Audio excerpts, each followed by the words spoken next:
Hello, everyone. My name is Julian, and thank you for being here. Today, I'll be presenting the first half of our presentation on leadership styles and strategies. Leadership is something we all hear a lot about, but sometimes we don't actually stop to think about what it really looks like in practice or how our personal leadership styles affect the way we work, communicate, and support others. This presentation will help break that down. I'll cover the core leadership styles, talk about how they show up in real situations, and give you some tips and examples you can apply in school, at work, or even day-to-day life. After I finish my part, my partner Julie will take over and guide you through the second half. Let's start with why this topic matters, especially here at TLT. TLT's mission is to develop leadership skills, prepare young people for real-world experiences, and empower them to be active leaders in their communities and careers. That mission directly connects to what we're doing in this training.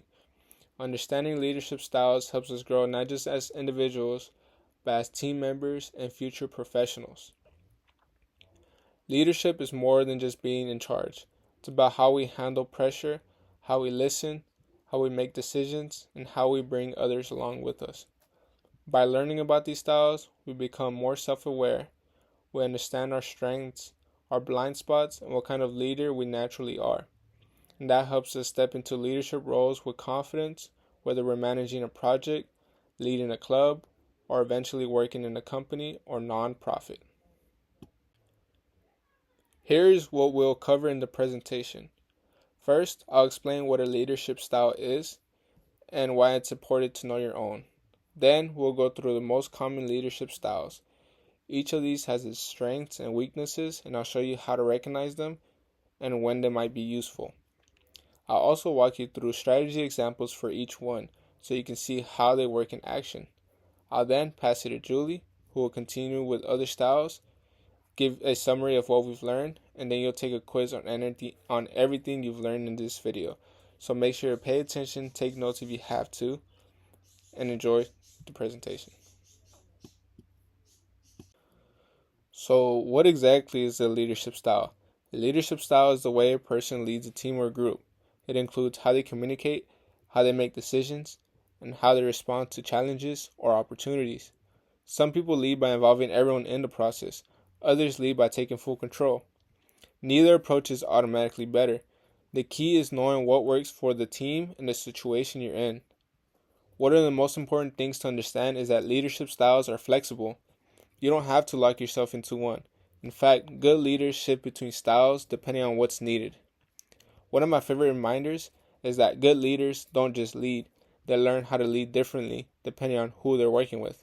If your team is experienced and motivated, maybe a hands-off approach works. If you're in a crisis or a brand new project, you may need to be more direct. It's all about reading the room. Let's start with democratic leadership. This is one of the most people-focused leadership styles. A democratic leader actively invites ideas, opinions, and inputs from their team before making decisions. It creates a sense of ownership, which can lead to more trust and better collaboration. You'll see this style often in creative teams, community projects, or group discussions. It's especially useful when decisions affect everyone involved and when there's time to hear from others.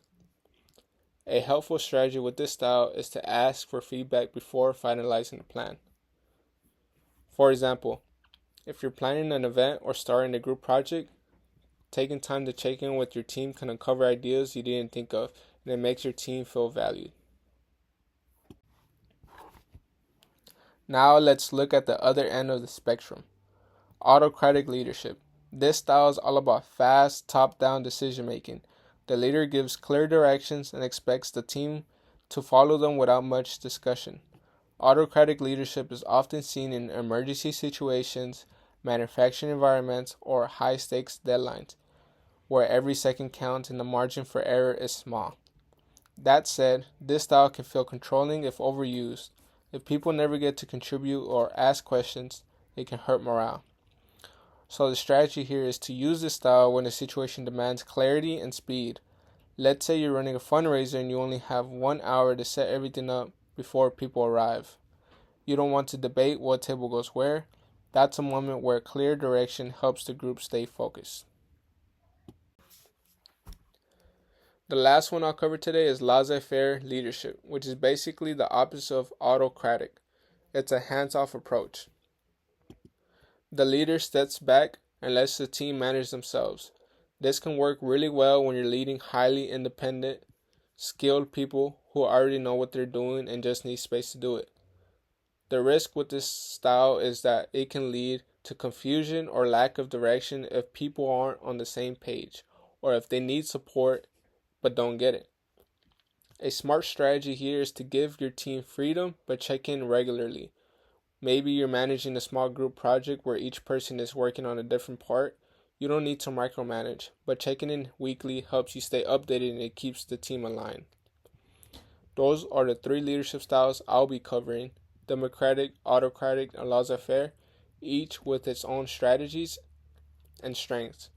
It was nice talking to you, but now I'm going to pass it over to Julie, who will walk you through the rest of the styles and close out the presentation with a quick recap. Thank you for listening. Thank you, Julian. Now that we've covered what democratic, autocratic, and laissez-faire leadership styles are, I'll now cover what a transformational leadership style is. A transformational leadership style focuses on inspiring and motivating team members to reach their full potential and go beyond what they think is possible. These leaders set high expectations and continuously challenge their teams to grow. Some characteristics that transformational leaders have are high levels of integrity, emotional intelligence, and a shared vision of the future. And Abraham Lincoln is the perfect example of a transformational leader because of his ability to inspire, unite, and guide the nation during the Civil War. Next is transactional leadership. This leadership style is one that uses rewards and punishments to motivate employees to achieve their goals. This leadership style is more focused on short-term goals and can be best described as a give and take kind of transaction.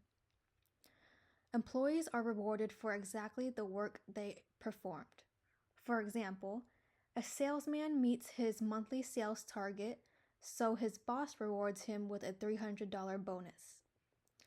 And this type of leadership style is most commonly seen in sales and marketing jobs. The next leadership style is bureaucratic leadership. And this leadership style is a go-by-the-book type of leadership. It emphasizes strict adherence to the rules and prioritizes structure over flexibility and innovation.